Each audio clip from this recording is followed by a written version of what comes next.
Hey guys, this is Jack from Thorn Technologies. Today, I'll be covering what's new in StorageLink 1.3.0. First, StorageLink now ships as a container. Before this, StorageLink meant a VM image for AWS, Azure, or GCP. Now, there's a backend image and a UI image that you can run with Docker Compose or drop into Kubernetes or OpenShift.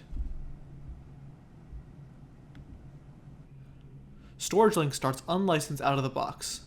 You have full admin access to configure things, but uploads and downloads are blocked until you activate a license.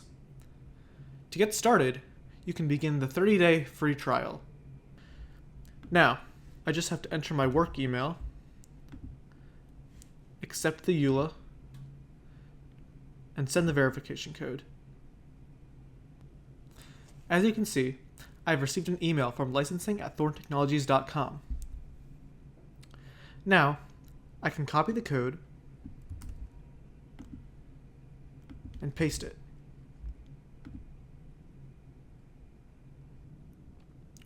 And now, the 30-day free trial is active.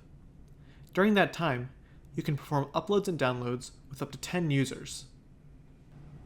Next, StorageLink now supports local file system connections. Every StorageLink connection used to mean cloud, S3, Azure, GCS. Now, you can point it at a local directory instead, and it works the same way. Now, I've uploaded some files. As you can see, they now come with icons that correspond to the file type. One of the big new features in 1.3.0 is the ability to preview files without downloading them. Simply select a file, click Preview, and it'll open in a new tab.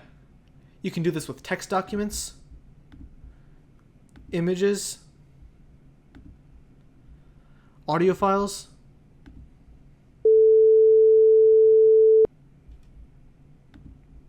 and more. Next, downloads now support HTTP range requests. Ask for a slice of a file instead of the whole thing, and the server hands back just that slice. That's what lets a media player seek without re-downloading, and lets an interrupted download resume instead of starting over. Works across every provider, including the local file system. To show you, I'm going to run this command, pasting the URL of the audio file I just previewed. There are 3 key things in this response. First, a 206 status, not 200. That's partial content. An accept ranges header, confirming range support, and a content range header, showing bytes 1000 through 1999 out of the full file. That's seek and resume. StorageLink 3.1.0 also has faster disk buffered uploads. Uploads got faster across every cloud provider, especially Azure Blob, Azure FileShare, and GCS, which used to upload 1 block at a time.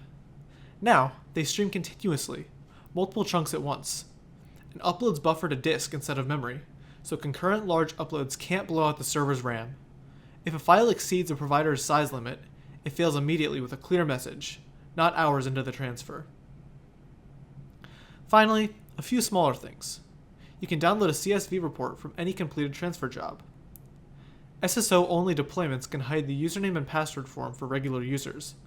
Admins always keep a credentials-based way in. Both containers run as non-root out of the box.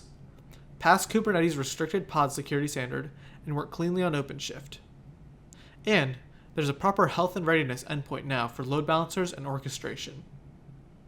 And those are some of the features in StorageLink 1.3.0. For more details, you can check out the full release notes linked in the description. Thank you for watching. If you found this video helpful, please consider leaving a like and subscribing. And as always, have a wonderful day.